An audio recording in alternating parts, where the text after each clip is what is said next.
Suspect Phileas Fogg has arrived in Suez, traveling to Cairo by train. Please send warrant for arrest immediately. Next is India, then Hong Kong, then America, and back to London. He is a man of honor. He has made a challenge, and he will win it. You will see. Goodbye, Cairo. Perhaps one day I shall return.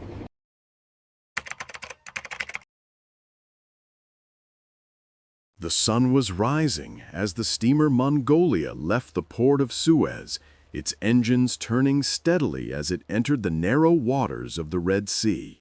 For many of the passengers, this was their first view of the desert coast of Arabia, with its endless stretches of golden sand and rocky hills. The air shimmered with heat, and the cries of seabirds followed the ship as it pressed southward toward the Indian Ocean. For Phileas Fogg, the departure was no different from the turning of a page in a timetable. He checked his watch, compared it with the ship's clock, and then calmly opened his guidebook to note the distance to Bombay. His entire fortune depended on such calculations, and yet his face showed no trace of worry. Passepartout, however, was in awe. The valet whispered to himself, leaning over the rail. Mon Dieu, the world grows larger every day. And yet my master behaves as if it were only another street in London.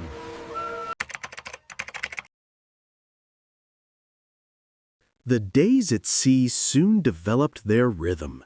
The passengers dined at fixed hours, strolled on deck during the cooler mornings and evenings, and played games of cards to pass the time.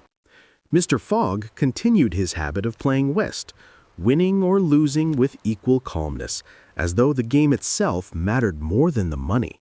Passepartout, meanwhile, enjoyed exploring the ship. He spoke with sailors, asked questions about the engines, and admired the skill with which the crew managed such a vast machine. At night, he often stood on deck, gazing at the stars, wondering how far from Paris he had already traveled. Sometimes he dreamed of home, but the thrill of adventure always returned with the sunrise. Among the passengers, however, Detective Fix kept his watch. He observed every movement of Fogg, never relaxing his suspicion. Each day he hoped for a message from Suez or Aden that would confirm the arrest warrant, but none came. The telegraph lines were still too slow, and his frustration grew. The Mongolia sailed down the long body of the Red Sea, passing barren coastlines and the occasional Arab dhow with its triangular sail. The heat became oppressive, and the air thick with salt and dust. Many passengers hid below decks, but Fogg continued his measured walks at the exact same hours, no matter the weather. Passepartout, sweating heavily, fanned himself with his hat. Does my master not feel this heat? When he asked, Fogg replied only, The temperature is of no consequence, provided the timetable is maintained. In truth, Fogg's willpower was a mystery to everyone. He treated heat, cold, and distance all as minor inconveniences compared to the precision of his plan. After several days, the steamer reached the port of Aden at the southern tip of Arabia. The ship stopped to take on coal, and Passepartout was allowed to disembark for an hour. He marveled at the whitewashed houses, the crowded bazaar, and the camels kneeling patiently under the burning sun.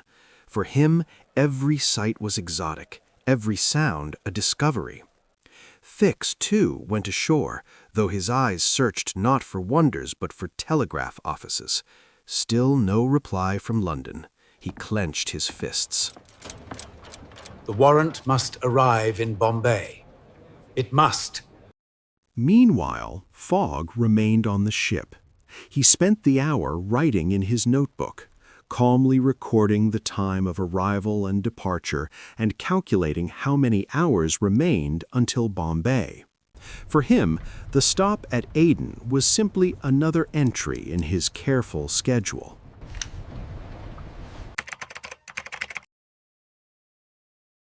The Mongolia now left the narrow seas and entered the wide Indian Ocean.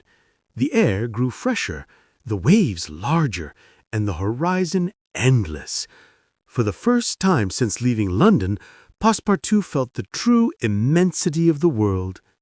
At night, the ship cut through waters sparkling with phosphorescence.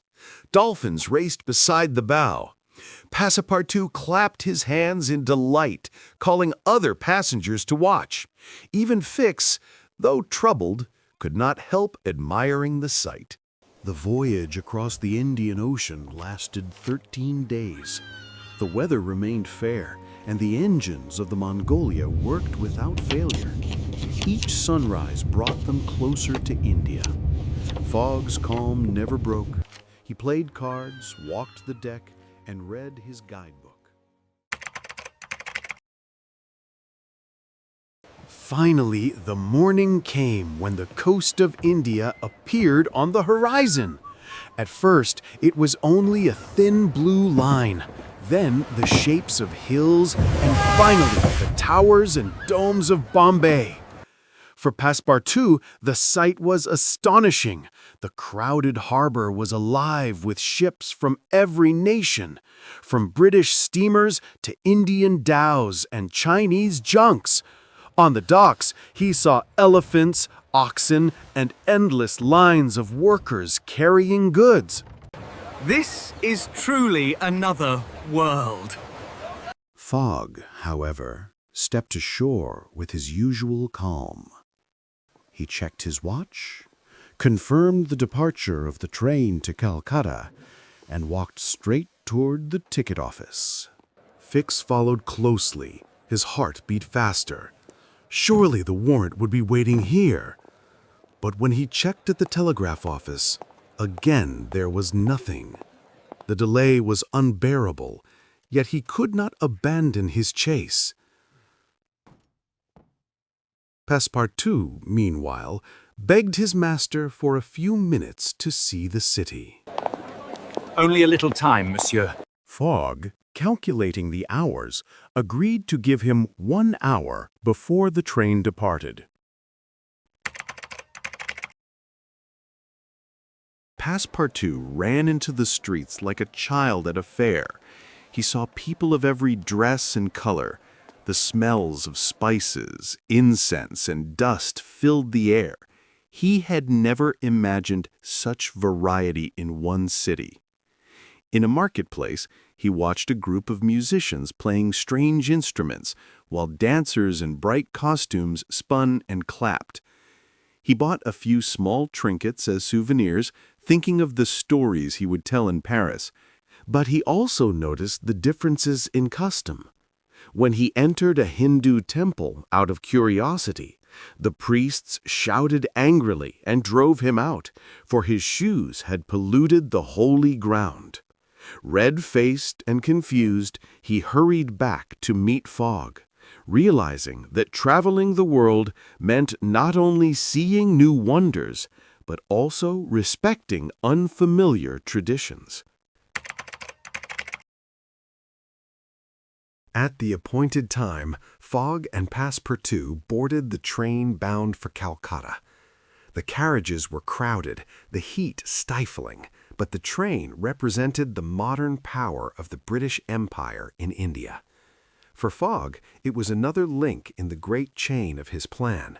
For Passepartout, it was the beginning of an adventure he could scarcely imagine.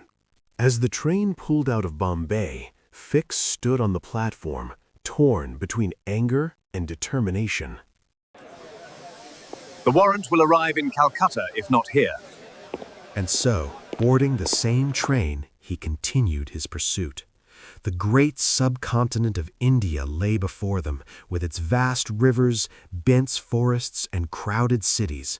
For Fogg, it was only the next stage on the timetable. For Passepartout, it was the heart of an extraordinary journey. For Fix, it was the chance to prove his suspicion. The adventure pressed on.